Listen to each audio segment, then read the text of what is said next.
games too if you like that. Just scan the code on the right-hand corner, brings you to BetUS. NESSP.info also has BetUS links. Check it out and bet responsibly. Yo, you already know it's your boy LCF. I just tore it up for Zodiac TV. Shout out DJ Epps. Oh man, it was great, man. We did an interview. Then I hit the stage. The crowd was amazing. They gave me all their energy. I gave them that energy back. Linked up with some dope artists in the building. Zodiac TV, man. Hey, we gonna celebrate for the rest of the night, you know what I mean? With some Bel Air. Shout out my nigga Rose. Holla at your boy. I mean, boss shit, you already know. But we tore it up, man. Performance was amazing. The set was amazing. Zodiac TV, shout out y'all boys, man. Thank you for having me. You already know I'm gonna come back. Your boy finna come back. Go to work. Did it all for nothing. Make sure y'all go get that single, available on all platforms. Let's go. My girl just told me that she pregnant, we expecting the shit. So I had to buckle down, accelerate, no slowing down. Some people, that's why I don't come around.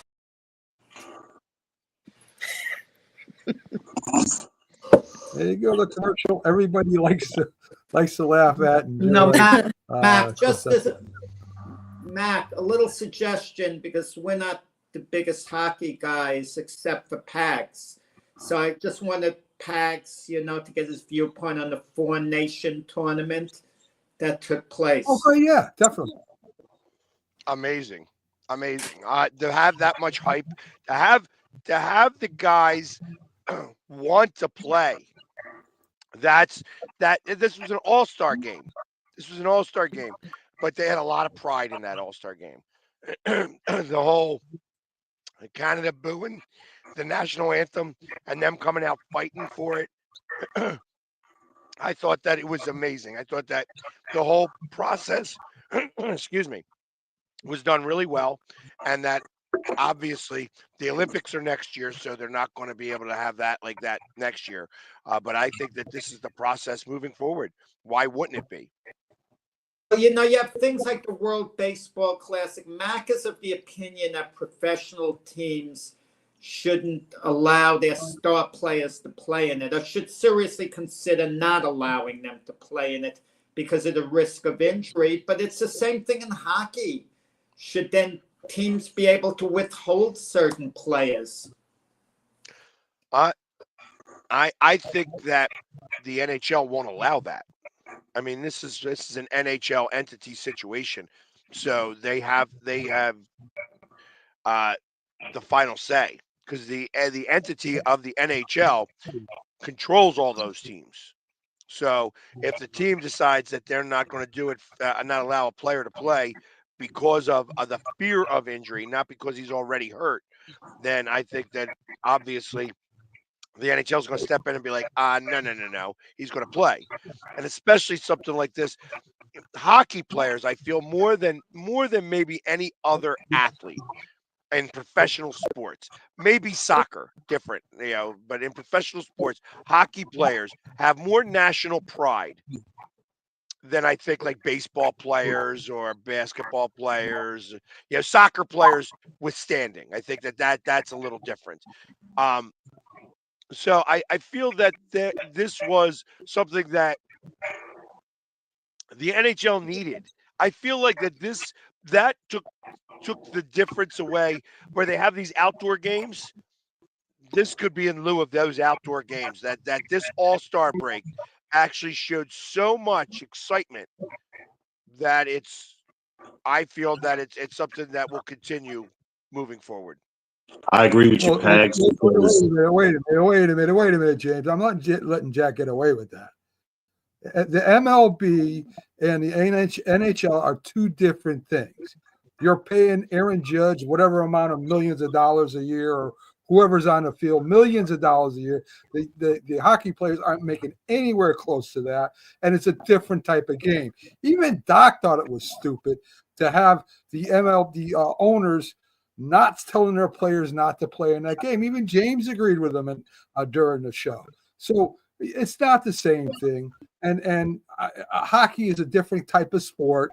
And listen, I stand by it. There is no reason why they should be playing in a World Basketball Classic if it doesn't count for anything, and there's a chance of somebody getting hurt. Wait, Mac. You wanted Kevin Durant withheld from the Olympics. You didn't think Phoenix should have allowed him to play in the Summer Olympics. So that goes for all the NBA stars. Don't allow them to play in the Summer Olympics. Don't allow baseball players to play in the Olympics or the World Baseball Classic, any international competition. Hockey players get injured too. It's still not the same. And you're talking about, well, Aaron Judge is making more money than any hockey player. But the hockey players are still an investment to their team, an investment to their league. Listen, hockey can do whatever it wants to do. I'm telling you straight up that there is no reason that they should be playing a World Basketball or whatever, the competition, because it does nothing for them. Who even knows who won the last World Basketball Classic, Jack? I don't think there's a World Basketball Classic. Well, he means baseball. Yeah, well. Yeah, of course I do. I know exactly who won. Yeah. Japan. Ohtani struck out Mike Trout to end Mike Trout the game. against USA. I remember exactly who won. So you think So I don't like it that it's in preseason. I think that's the more the fear. These guys are supposed to be working on with their teams. So I feel that if preseason or spring training was earlier and they did that, or they did it right after, like they go to Arizona and they do the World Classic after the World Series, that might have a better thing. So like you give them time afterwards to kind of relax and get stuff. They send players, like baseball players, different than every other sport. Baseball players play baseball year round.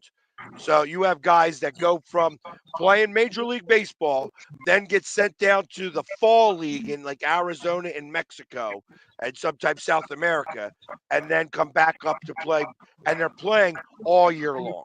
I mean, so, it's not. Ken.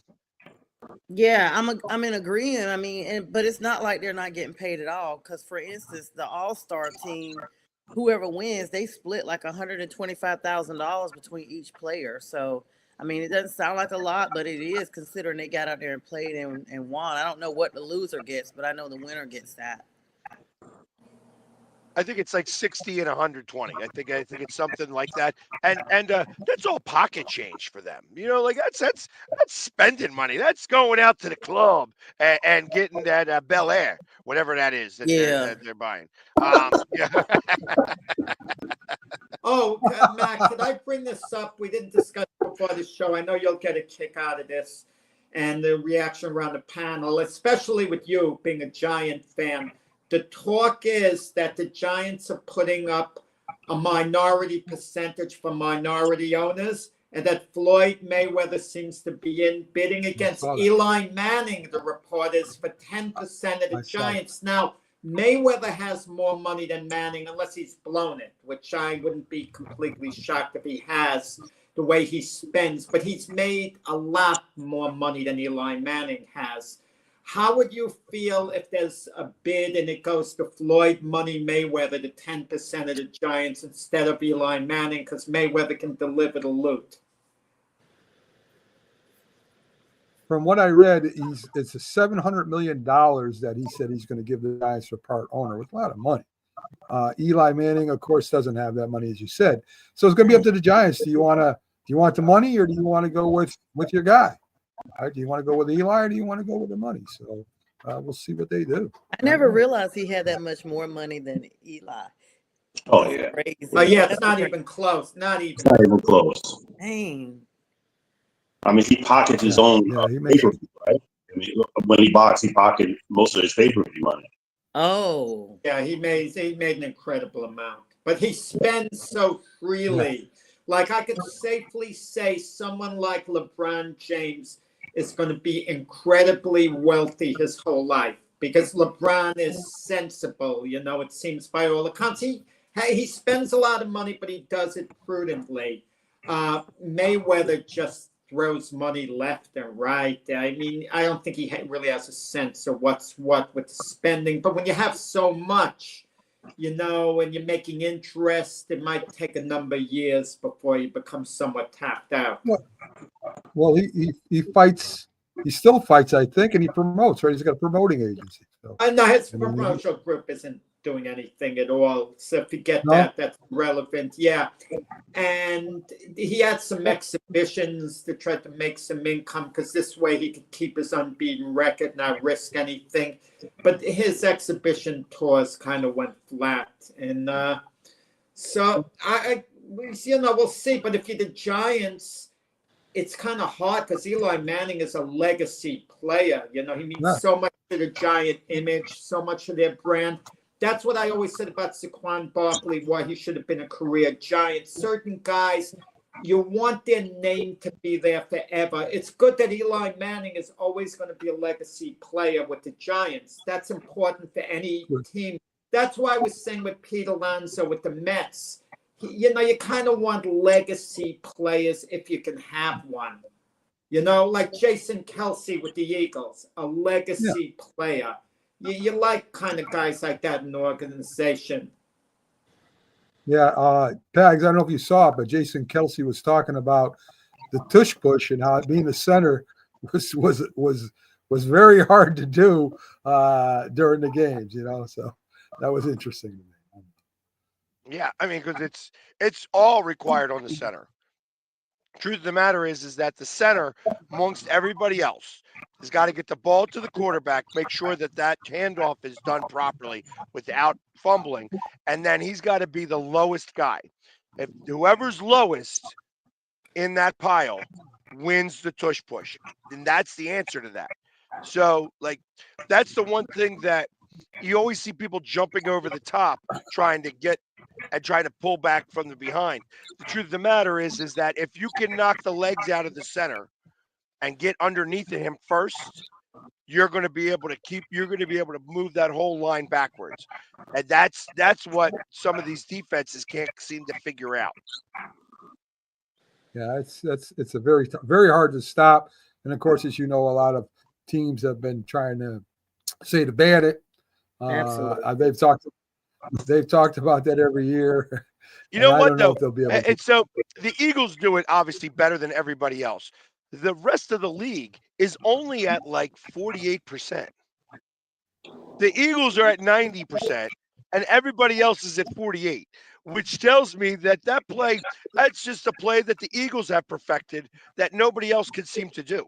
That's why they gave you guys the name of saying tush push, because everybody knows it's just a quarterback sneak. But because you guys have done it so differently, it's now the tush push. But absolutely, get rid of that. It's sickening. Sorry, I don't Pat. Sorry, Pat. I'm happy y'all won the Chiefs. I am happy about that. So congrats. Hey, listen, but so Sonia, if all of a sudden Carolina, I knew it, was able to figure this out and do this better than anybody else, like they were at 75%, we'll say. The second all of a sudden, is it better?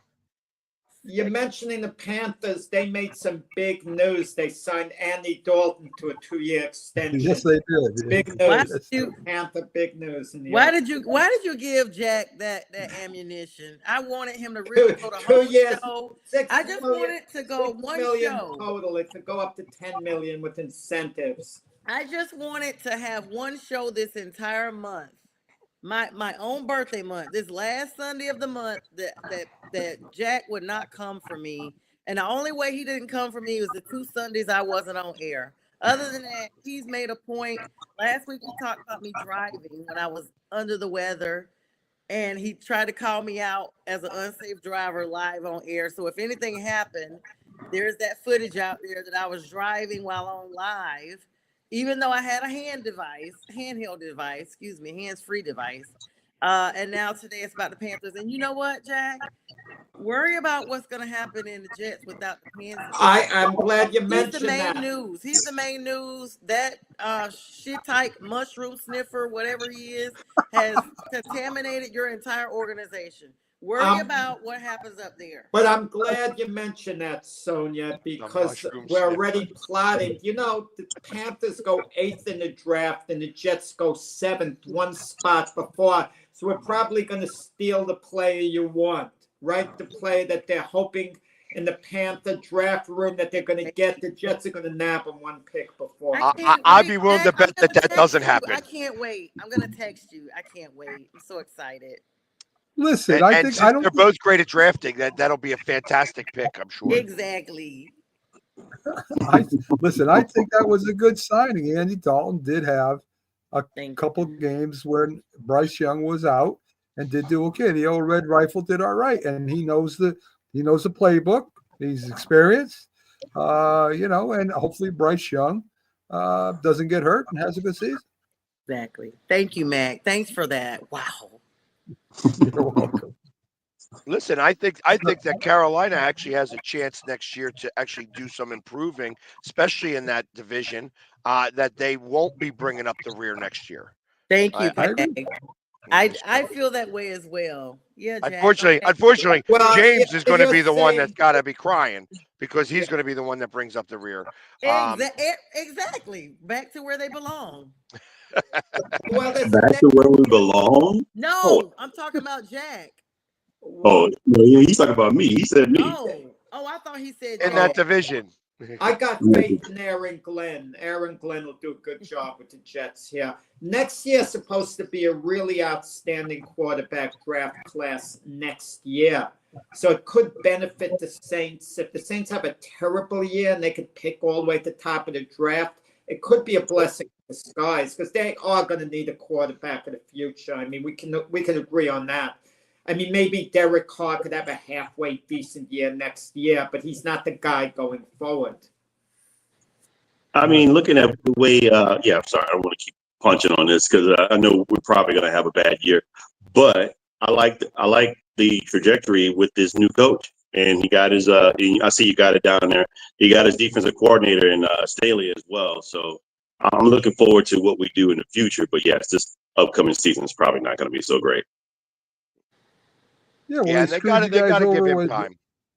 Yeah, they screwed over this coaching staff with all the free agencies and that high salary cap. I mean, there's hardly any room. So they got extra money. They got $53 million extra for salary now. So yeah, they're going to have to depend heavily on the draft and rebuild over there. So I don't know how the Saints fans. Hopefully they're more. They're more patient than the Patriot fans are. That's all. So, listen, Saints fans have a history of being able to, wait it out. They've had the bags over their heads for a long time. Then all of a sudden they won a Super Bowl. They took the bags off. So they could put the bags back on again for a little bit. It's like that's where the bag thing came from. That's where they used to have the paper bags over their heads. It's New Orleans, right, for sure. I think there's a story that's going to develop next year with the Eagles, and I don't like talking this way. You might object, but A.J. Brown, it was developing somewhat this year. Eagles won the Super Bowl. He caught a touchdown pass in the Super Bowl. Everyone went home happy. But if next season the passing game, they don't put emphasis on the passing game as much as they did, more so than they did last year. A.J. Brown might start becoming a little unhappy, and he might be starting to get a little long in the tooth, A.J. Brown. He's still really good, but maybe he's not quite in his prime. He might be gently backtracking a little bit. I could see that happening. I know what happened last year, but there might be some discontent going on next season, perhaps, if A.J. Brown isn't the main guy on offense for Jalen Hurts. If it's Saquon Barkley again. He looked dominant in those last couple of games. I'm like, what is he talking about? I just like that talk sometimes. A.J. Brown was unhappy last year. Because he wasn't getting the ball, but he's not long in the tooth. Yeah, I don't have the book in front of me, but inner excellence says, do not worry about others, worry about yourself. I think that was rule number 3 on the inner excellence book. You know, he was reading that on the sidelines. Maybe Yes, it was. if the Jets read that book a little bit, they would have known better.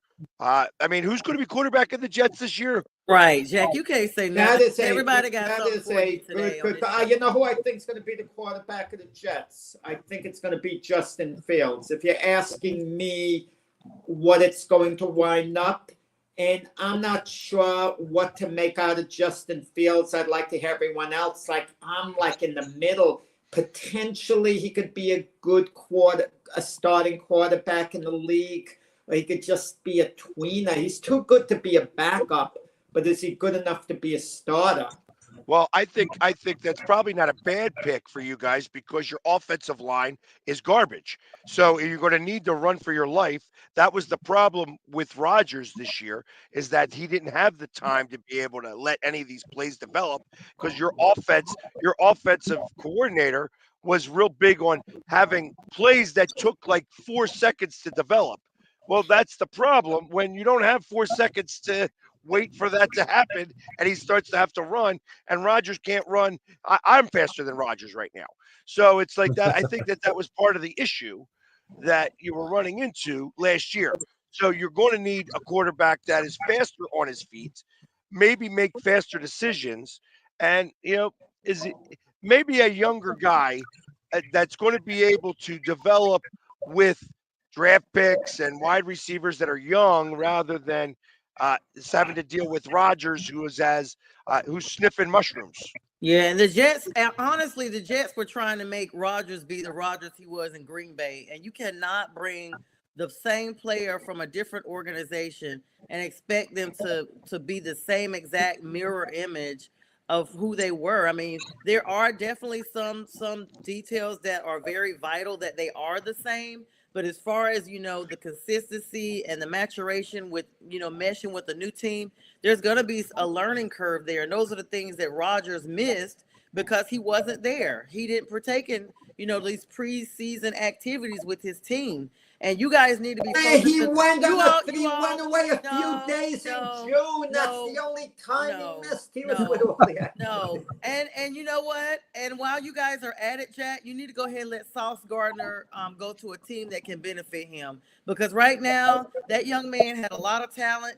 And the sauce is dried up right now because of the. That's Aaron Rodgers' fault. If Sauce Gardner, cornerback, didn't have as good a year as the year before, do you blame Aaron Rodgers? Yes. Absolutely. Okay. A team is only as strong as their quarterback. Everybody knows that. That's supposed to be your leader. He's running around sniffing mushrooms, anti-vax and all this stuff, causing a commotion. That has toxified, if there's such a word, I love your that. organization. That is so funny. The sniffing mushrooms. I love that. Thank you, Peg. And the sauce is dried up, so they love that line too. So there you go. So let's turn to the Philadelphia offensive coordinator. I think it's Peralt Pags, the new offensive coordinator. The offense is happy as hell. He's the new offensive coordinator. He's been there for 4 years. He's worked with Kellen Moore. So really, the Eagles' offense should not really skip a beat. I don't suspect that it will. Sometimes I wish they would go outside of the organization. I understand why they stayed within the organization this time around, especially after coming off of a Super Bowl victory. You want to try to keep things as much the same as possible. They also didn't want him to be stolen away by by the Saints. So there's pieces of me that understands exactly what they did here. He's worked with Sirianni over the last 4 years, so they have a good rapport and be able to do things. Hey, listen, it's going to be tough to run it back. It's not easy to get back to the Super Bowl after you did it. And this is only the second time ever that a team has played 21 games. The Chiefs did it a couple of years back. So It's like I feel that this is this is going to be a test on them to see if they can run it back, and are they going to be able to start to set their own dynasty? Because truth of the matter is that if they were to go back to the Super Bowl next year, you could start to put them in the conversation with those dynasty teams where, hey, they've gone to the Super Bowl, 3 out of 4 years. Mm-hmm. That starts to put that into that dynasty talk. I don't like to talk that. I don't want to say, hey, I want them to run it back, but I'm not saying, hey, listen, we're back-to-back champions and that's guaranteed. I'm not saying that. If I did my way too early prediction this year, I got the Birds and the Bills in the bowl. For next year. Wait a minute, Jack. There are a lot of good teams in NFC, right? You got Detroit, who still has a good team. The Packers look like if Love can stay healthy, they could make a run at it. San Fran, if they get healthy, Minnesota, they may take a run. Minnesota, definitely. Minnesota. I mean, the Carolina, NFC North. NFC North is going to be good again this year. Carolina has a couple of years. I want all y'all to remember that laugh. I want you to save that clip where the reaction, because yeah, they're going to be better. I'll give them that. Oh, NFC South champs, that's for sure. Playoff bound. Thank you. I won't hold my breath on that, but great. But I'm rooting for you. I'm rooting for you. Thank you, Bags. Where's the first? So the Eagles will have some competition this year, that's for sure. Absolutely. But I'll tell you, the North isn't going to be as strong as it was last year. Right. The fact that all three of those teams played so well and then went out in the first playoff game is more of a testament to the teams that they played during the season in comparison. Now, I could give Detroit a little bit of a pass because they had 22 injuries on their defensive side alone. That's a big deal. That even next man up mentality can only cover so much. They may regress though, because losing both strong coordinators is going to be a tough thing to replace. So it's really hard. And then, like you said, that defense, are they going to bounce back? From the injuries. That's a big question as well. I think the 49ers championship window's closed. It doesn't mean they won't make the playoffs. And I think the Vikings had as good a year as they can have. They're not going to get better and take it up a notch.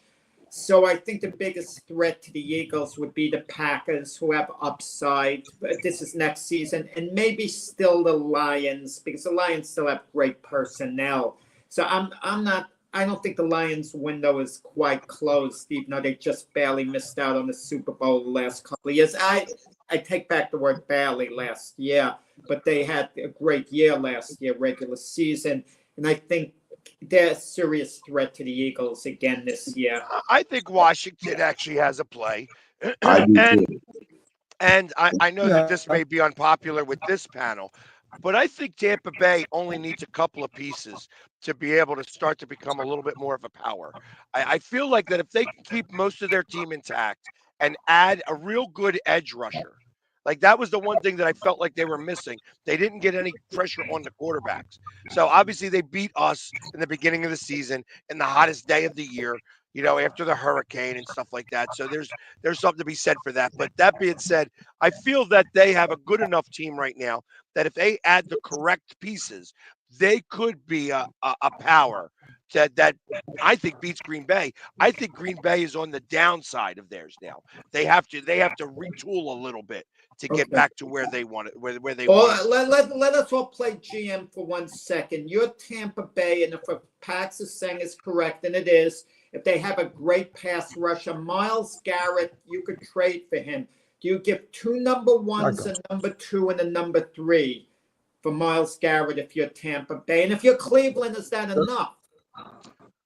Well, the Browns said he ain't going anywhere. I just read they're not trading him. No way. That's not happening. That's not going to happen. Trading him until he starts complaining more, Mac, and then they feel under pressure and then they work out the best deal. That's how it always works. Secondly, the quarterback. Listen, Baker Mayfield is not a Super Bowl quarterback. He's short. He throws interceptions. He's okay, but he's not a Super Bowl quarterback. He's not a franchise quarterback. I remember you telling me about Russell Wilson being great going to Denver. And then I said, no. I disagree with you a little bit. I like Baker Mayfield. I think his offense trusts him. I think that he won. I want to say Baker Mayfield won 3 games specifically for Tampa Bay this past year. And that got them into the playoffs. Now, in the playoffs, they ran up against Washington, who was a buzzsaw at the time. And I feel like that defense couldn't handle it. And that's the difference. Their offense was putting the points on the board. Their defense couldn't stop Washington. And that's what you learned in the playoffs. In the playoffs, all the problems that you have with your team come to light. Mm-hmm. And that's where it all shows through. And that's what happened in the Tampa Bay game. You had Washington come in there and they really exposed that defense. Now, does that mean that they go into this season with the same defense? Not if I was Tampa Bay. If I'm the general manager of Tampa Bay, I am shoring it up. Now, am I going to give away 2 first-round picks, a second and a third for Myles Garrett? I don't think I'm going to go that route. But I do know I have some money, and I got Josh Sweat, who just hired Drew Rosenhaus, and I'm maybe going to put some money towards him to have him become an edge rusher and have him on my team. He just won a Super Bowl, so he's going to have that swagger about him a little bit, and it won't cost me the draft picks by signing him in this grand scheme of things. I just And want to also- say, Jags, I actually agree with the sentiment about Tampa Bay. I mean, I don't think our division as a whole has the whole rivalry that we can't see, at least about Tampa Bay. We don't want to admit it, even though Baker is a former Panther. I feel like if they had gotten Brian Burns this year instead of sending him to New York, I think Tampa would have been much better this quarter. And I mean this season, excuse me. So there's that. And so what I would consider doing a second and a third round for is for Sauce Gardner if I was Tampa Bay. I would maybe consider getting Sauce Gardner and getting him from the Jets and giving up a second or a third round pick for him. They're not going to trade Sauce just for a second or third round. Well, second and a third. You know what I mean? I don't think he's worth a first, but I think that you could. He was worth a first. I think he still will get a first. I mean, this 1 year, I wanted to say something about Tampa Bay, like Sonia alluded to. I watched them as well. I think they're a lot better than people think, and that Baker Mayfield is a bit underrated. But one thing that's also underrated about them is their run offense. Those 3 guys they had a running back really made. Trust me, as a Steelers fan, I got to see it firsthand. They ran all over us, and the kid out of Oregon, Bucky. Yeah. Bucky is a player. He's a player. Yeah.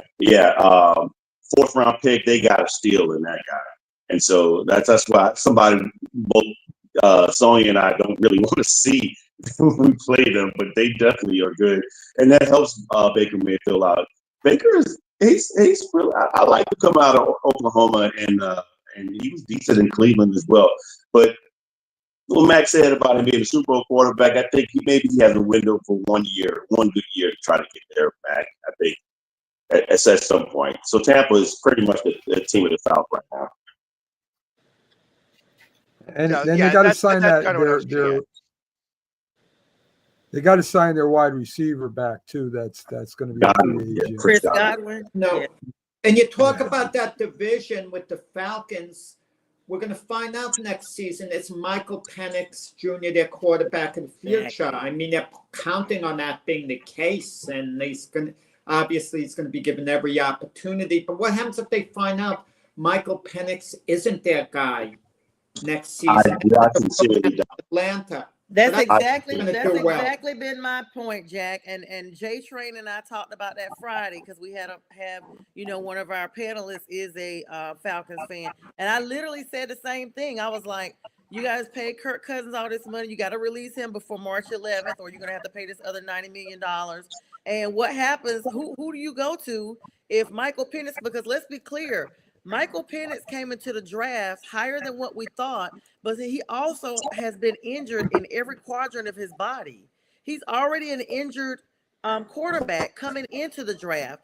And so not just one injury, but like I said, every quadrant of his body, which is going to be major when you're talking about being the starting quarterback for the whole team for the whole season. So it's going to be interesting to see, because I don't know who their plan B is, because nobody ever knows who it is. I mean, what do? Do you go try to find you a backup quarterback that's a veteran quarterback? But this is Atlanta's story every year. It's their year because they're missing his quarterback and they're going through him like clinics.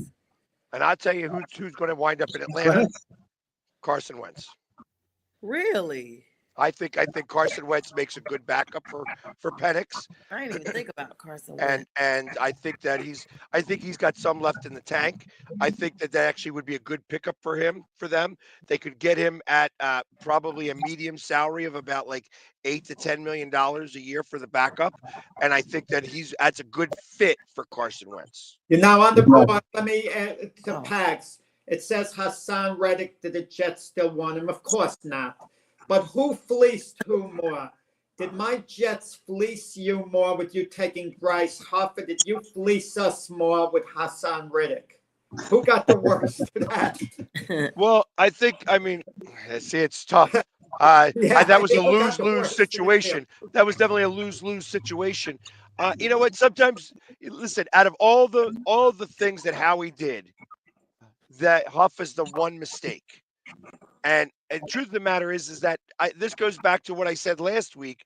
I feel that Vic Fangio needs a younger player, and Huff was more of a veteran, and he didn't want to put in the work. And because he didn't put in the work, Vic didn't play him. And because Vic didn't play him, he wound up not being a healthy scratch for the Super Bowl.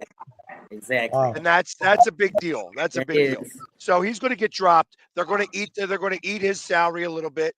You know, he's going to be gone before March 11th, and then he's going to wind up being able to re-sign with the Jets, actually. Does that mean that Hassan Reddick's going to do the same thing?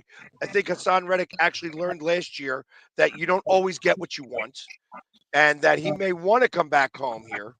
And will he take a Philly discount? I doubt it, but I think you could get him back at a decent price now, because you're not going to be able to He sign was him. awful when he played. He was awful. He sat out for 9 weeks, 10 When he weeks. got in, he was awful. He Yeah, didn't do because he didn't anything. even- He was missing so- in action when he was He in had 10 Ohio. weeks off, and then he came in, and it takes 4 weeks to get accustomed to things, and he was slow.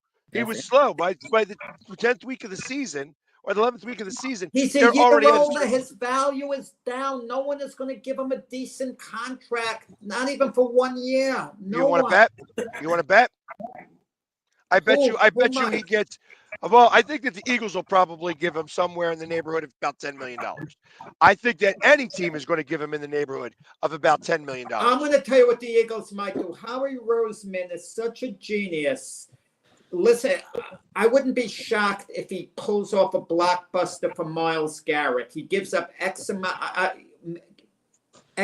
of draft capital.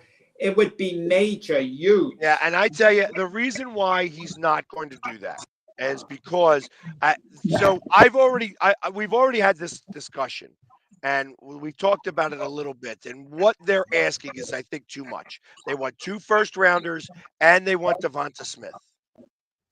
You know, and that you're right. I'm not giving that up. I'm not giving that up. And I don't know why. that's what they. I don't know why Jack continues to say Cleveland's giving away Myles Garrett. I just read it today. They're not giving him away. I don't care if he retires. They're not giving him away, Not but giving him away. they are saying they want to keep him because they want to keep the value up. If the moment that they say they're looking to trade him, then all of a sudden the value goes down. By saying No. this is gamesmanship here. Listen.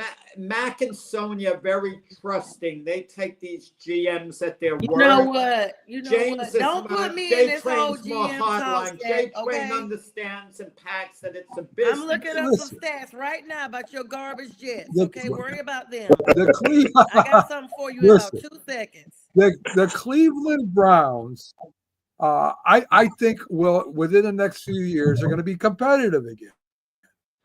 But Miles if Garrett will be there to help them along. nah, He'll be he there does not making want to be sacks. there. Nothing- He'll be there. there's He'll be nothing there worse- guiding the new team.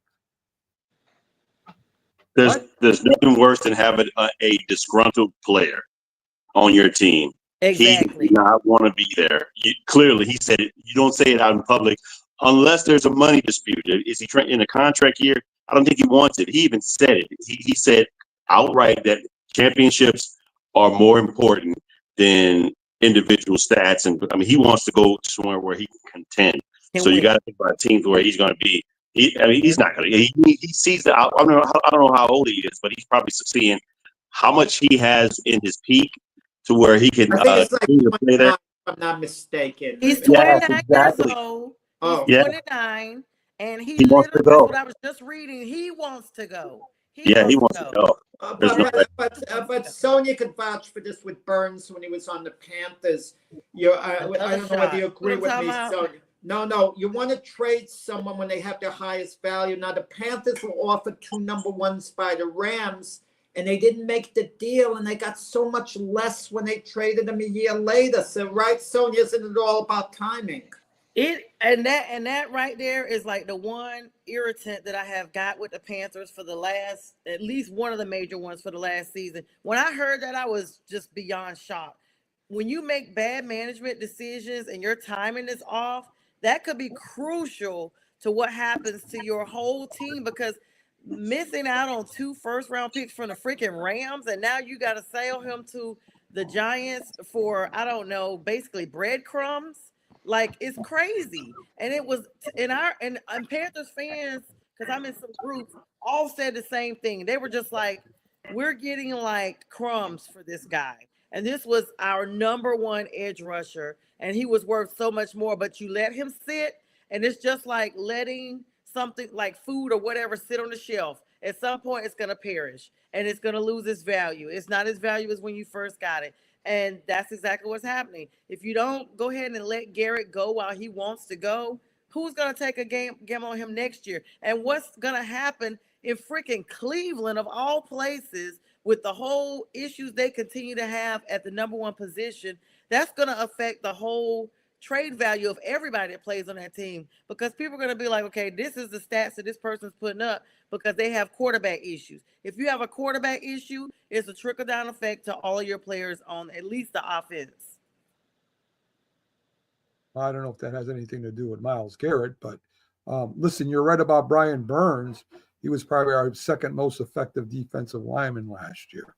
So it was good pickup for the Giants. So San Francisco. Not for nothing. I mean, I understand, and I don't mean to cut you off here, but if I'm Cleveland, if I'm playing the general manager of Cleveland, and I know all of the things that I know now, like, all right, we made the wrong decision with the quarterback. We did. I would start to try to get draft capital for anything I could. I'd start to not necessarily lose on purpose, but like try to field as best a team as I can, but get the draft capital and start to really work this out. Now, me personally, that means starting to figure out the offensive line. Get offensive line and defensive linemen in. Start to win the trenches as best as you can. And that would mean keeping Myles Garrett, but Myles Garrett is worth more getting the picks and getting newer guys to come in. So that's where I kind of figure that out. I would try to find somebody who's got 2 picks in the first round this year who wants an edge rusher. And like, that's how I would start. And I would start to rebuild my offensive line, my defensive line, and worry about the future 3 years from now. And you said next year you're going to have it's a great quarterback draft. Find the quarterback who's going to do it for you. And then the following year, start to find the extra pieces, the wide receivers and everything that's going to make it, and try to make a run 3 years from now. Super Bowl 62 is where I want to be prime to try to actually win that division, get above Joe Burrows, because I think at that point Lamar Jackson is going to be at the downside of his career. Again, we're talking a couple of years from now that he's going to be on the slower side now, and that you're going to have a better opportunity to start to really go hold. But it's a 3-year plan. You got to think about this in 3 years. You can't be thinking about next year. And that sucks for every Browns fan to hear, but that's real. And that's how you start to make a real franchise. That's how things start to happen. Okay. San Francisco linebacker DeVore Campbell, not revealing why he quit and he was suspended, saying, "I know the truth and don't care to clear anything up." So that was what he said during a press conference there. Sounds like a very something had to happen in the locker room for him to react that way. And it's San Francisco. You don't hear this about a San Francisco 49er team either. Normally, everything is pretty kosher in there. No, they keep a lot of that stuff in house. I mean, think about this with the Bartolota, the owners and stuff like that, and how craziness is. Listen, nothing is ever as it seems in San Francisco. They are very good at pulling the rug over the problems and keeping it very hush. This was something, I think that this had something to do specifically with him and John Lynch. I think that they actually probably got almost close to blows, or like it was something very, very heated. And I think that that's what caused this. And that's why he's keeping his mouth shut, because you don't want – I think it's very smart of him to do this, because he's not a cancer, and he doesn't want to be labeled as a cancer by talking too much. And I think that that's part of this. So he's showing that, hey, I don't like what happened. I know the truth of what happened, but that stays with me. I'm not going to air out dirty laundry, because I don't want another team to think that I'm that type of guy. I mean, but he was unhappy because when the main star came back, they weren't fielding him anymore. Even though you were the second guy, it's like being the backup quarterback. And when you should know that the main star is out, that you're filling in while this person is recovering or whatever's going on. So for you to say, okay, I'm just not going to play anymore because the main star comes back, that's part of being on the team though, right? No, see, I look at it much differently. I look at it as they said that he was going to be the main guy, and then the other guy came back from injury, and then okay. So that changes the way that you perceive it now. Yeah. So, and I believe that that's probably more likely what occurred. But I wasn't there. I wasn't in the room. But that, I tell you, something like that, when you have the general manager, John Lynch, who was a player, who's got bravado too, who's got the ego, he's got the rings to prove it, and say, okay, this is what I'm doing here, and I'm telling you this stuff, I'm buttering you up, and then when it comes back, I'm throwing the bed in the trash. That's kind of what I feel like happened here, and that's why he got angry and upset. I mean, that's the same thing that happened with Deontay Johnson that the Panthers traded to the Ravens. And then, he just started going from team to team because he was, refusing to play. It's just, I don't know what's going on this season. I'm just all these millions of dollars, and Mac probably agrees. All this money you all are getting, at the end of the day, I get that, you want to be number one. But if you're getting paid, though, right, guys? You're still getting paid to be there. It's such a very competitive sport to even get to the NFL.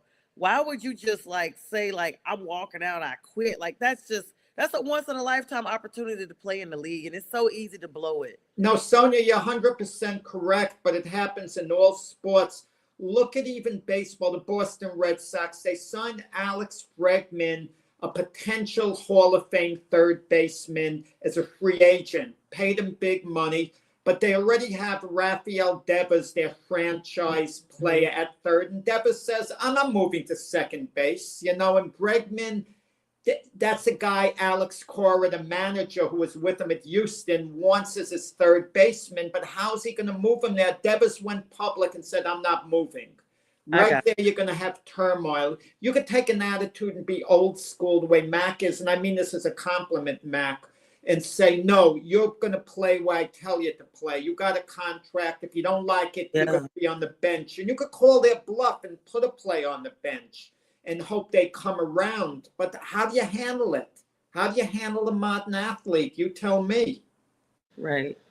I got you. I think you handle them by being firm. I think you've got to be firm with a lot of these guys because they'll walk all over you. And if you feel that that third baseman is your best chance at having a great third baseman, well, then you got to move to second, I guess. I mean, or whatever you got to do. If you want to sit down, sit down. But I don't know. I mean, that's what I would try to do anyway. I think it's onus for any team that pressure coach. Even take Nick Sirianni. He just won a Super Bowl. He's riding high. But believe me, he has to please Jeffrey Lurie and Howie Roseman, his superiors. He might want to discipline a player, Nick Sirianni, who talks back to him. He might want, if a starter talked back to Nick Sirianni and he wanted to get his message across and put that player on the practice squad for 1 week, he wouldn't be able to do it. You know, Jeffrey Lurie, Howie Roseman, he knows would be unhappy.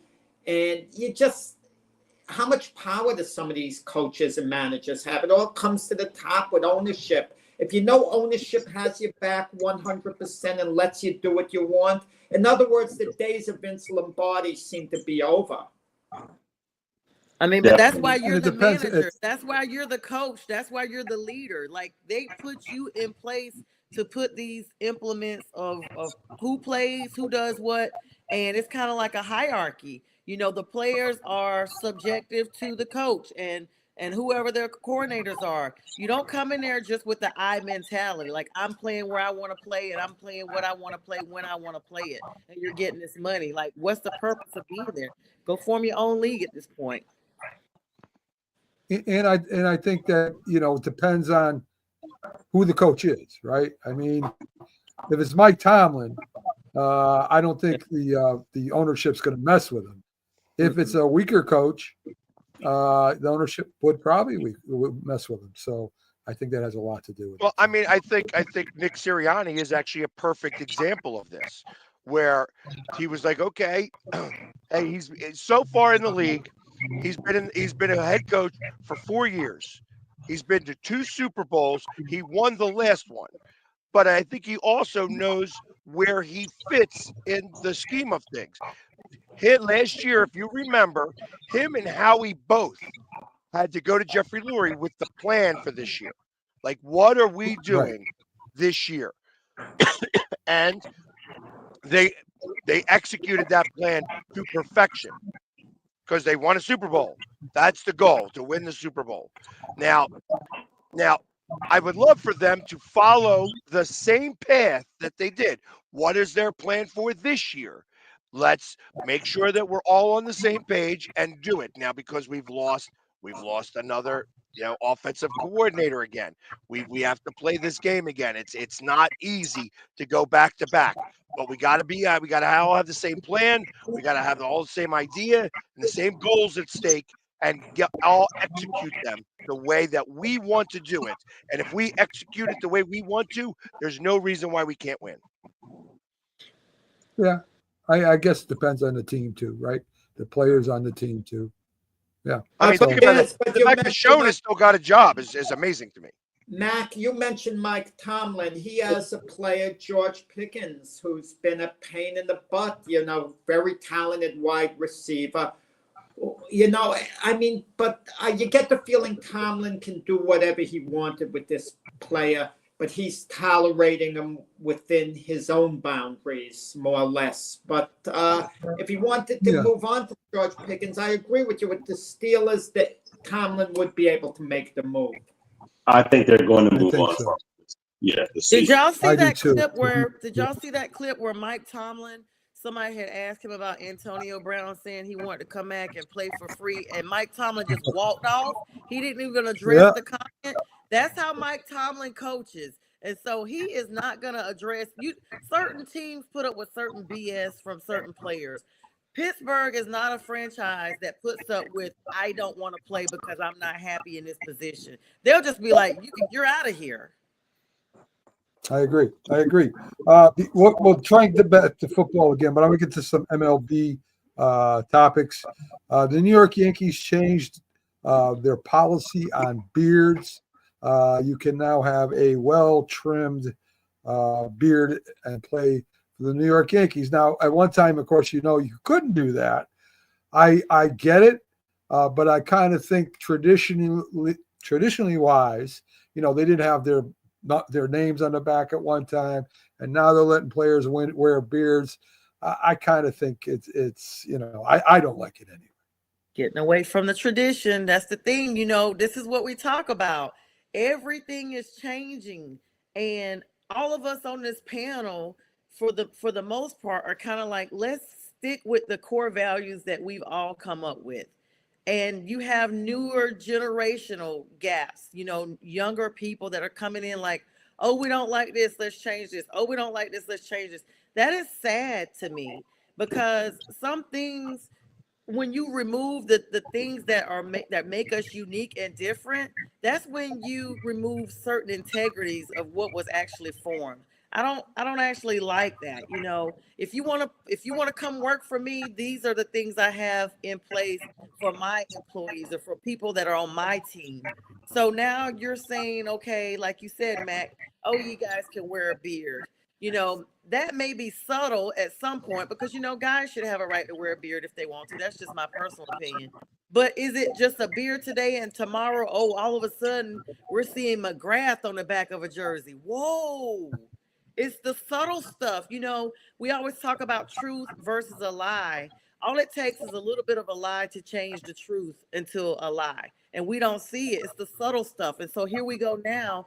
We're changing. So I don't know if this is just the beginning of a big change 5-10 years from now or what, but I don't, if you come play for this team, you shouldn't be wearing a beard. Don't even try out for that team if you know that you want to wear a beard, is my thing. What happens if you trade it to a team that has a no mustache, no beard thing, and you've won one basically your whole adult life? I agree with what you're saying. When you're in the workforce, if you want the job, you have to adhere to it.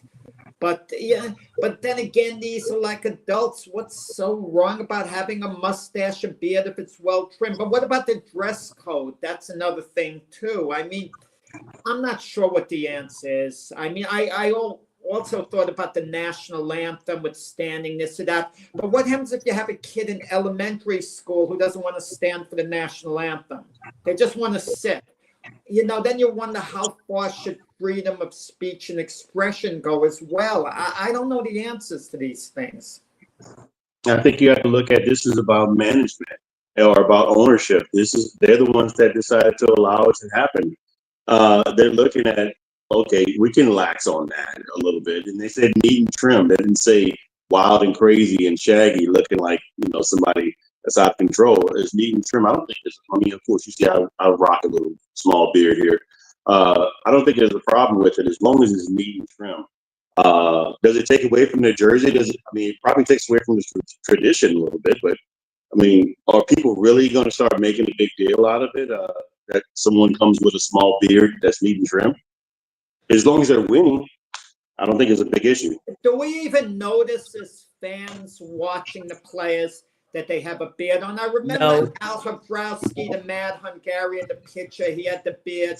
He felt it gave him power. The Oakland A's in the early 70s, they all grew these handlebar mustache, these mustaches. But that was a team thing to build team rapport. So we noticed the mustaches. But all in all, do we even pay attention if a guy has a beard, a mustache? It doesn't even distract us as fans in any way, shape, or form. So, who really cares at the end of the day? Well, the Yankees did. I never noticed it. The Yankees did. And now they don't. They're allowing the beards, but they're still not letting the hair grow below the collar and stuff like that. It's like there's certain things that still are they're allowing very close facial hair. I mean, realistically, this could be done because they could be, facing a class action lawsuit in terms of stuff like that. So who knows? Who knows why they're doing it? But I thought um, that too. realistically, I don't think that it's the biggest deal in the world. I mean, even the military who weren't allowed in beards I was just about to now say now have done the same thing. So I mean, you have to evolve a little bit with the times. Obviously, we're in the 21st century, and that may seem like an archaic rule to some of the kids today's, but it is what it is. I look at this as a non-story.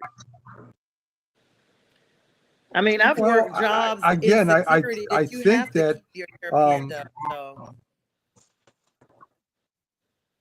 sorry, Mac. if it, I mean, again, tradition. Are we going to change how we do Christmas? Are we going to change how we do Hanukkah? Are we going to change how we do certain other things? I mean, I'm just sad to see it go. That's all I'm saying. That's all I'm saying. I'm not saying that I disagree with it. I'm just kind of sad that one of the traditions the Yankees are letting go. That's all. That's fair. That's all. Philadelphia Eagles So, story with Vince Lombardi. I just want to say with Vince Lombardi, there was an Eagles story years ago. There was this great center, Jim Ringo, who played for the Green Bay Packers, and he came with an agent to Vince Lombardi. And they didn't have agents then. And then he let Jim Ringo know shortly after. He said, "Tell your agent you're not a property of the Philadelphia Eagles." So one of their players.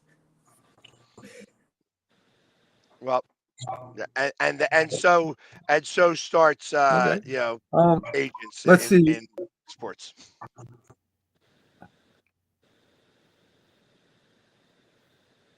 Right. So automated umps are going to be used during the preseason. Of course, not every manager is happy with it. Some saying that they're not going to use them during the minor league. What do you think? It's a good idea to have the automated umps in there, guys, or do you think it should be brought up to the major leagues, or will it be brought up to the major leagues? What do you think, Pags? I don't mind it as much as everybody else. I'm not a big fan of them changing everything in baseball. This, however, I feel like when you have guys like Angel Hernandez that continually were getting calls wrong and things like that, I feel like if they're going to do this automated call, they have to do it in full respect. They have to also do it. Is the bat now, like when they do a check swing, is it a strike or did he hold up? All these things have to come into play a little bit, and I think that that's part of what's got to happen. I don't do the half measure by just doing the balls and strikes when they don't swing. Do the full measure so that a check swing that also is covered into the mix. And I think that that's probably going to come later on. I don't mind this rule more than any other rule. They go to replay for everything else, whether a guy they go back to frame by frame on who touched the bag first now. So I don't see that this being an issue. And I wanna chime in on that. I kind of actually and thanks Mike for tuning in, Mike Patton Network. I agree with what Mike said. I think it takes away, like you're using automated, like it just for me starts to remove even more the human element. We're seeing this in all sports now, and now you're removing something from baseball as the umps. I'm just like, I don't like it. Yeah, it's interesting what you say, Sonia. One of the fun things in baseball with me growing up were the arguments with the umpires. The managers would come out talking that had entertainment value. Now you can't even hardly argue with an umpire about something. Yeah, you get tossed out. Yeah, well, they gave the umpires way too much power, which is the reason why you had Angel Hernandez doing everything the way he was doing it. And I felt like he was doing it purposely at that point. Like he was purposely getting stuff wrong so that they had to force him out like that. I think that this is the way to be able that the umpires specifically are you got to deal with this now because you're getting it wrong too often. I mean, we say the same thing in football. All these calls are wrong, that the referees are ruining the game. Well, I mean, it's the same thing with baseball. The umpires are ruining the game. Well, you're taking the human error out of it by doing the replays the way you are. I think that there's so much gambling that you don't have a choice anymore. You have to do this. So we have to put this information into these systems, though. Like there's human input to put into these systems, these AI type stuff. So at the end of the day, it's still nothing is 100%. Even the human aspect. See, Mike, it's not one person. That's the problem. It's not one person. He just happened to be the biggest person, the most well-known person doing this. There are umpires that are just as bad as him that are unknown because of the fact that there was only Angel Hernandez. But there are umpires that are getting it wrong at 35% of the time, and that just can't be. You know what I mean? It just can't be. I don't think 35% of the time. That's a little extreme, Pax. Come on. Well, You I mean, know, and it Mike- it might be during games. Yes. Get games Mike's- where there's I think umpires that robotic get it wrong rules- 35%. I like the way they do it in football. Let every team have 2 challenges a game. If they get the challenges right, they don't lose the challenges. But if they miss on 2 challenges, they're out of challenges. Then they're at the ump's mercy the rest of the game. That's crazy. Yeah, and then that umpire decides to start taking a vendetta. Listen, against I start like the calling human things. element. Yeah. I like the human element. I don't even like you can do it with all the replays you want. It makes for good. In fact, we argue about it now. Nothing really has changed. You know, I agree with you with Hernandez, Pags. That's extreme, but we argue about it now, or we talk about it now, just like we talked about it then. So, I mean, what really has it solved? What really has it solved? I mean, the ref makes a mistake here, he makes a mistake there, and it normally comes out in the wash.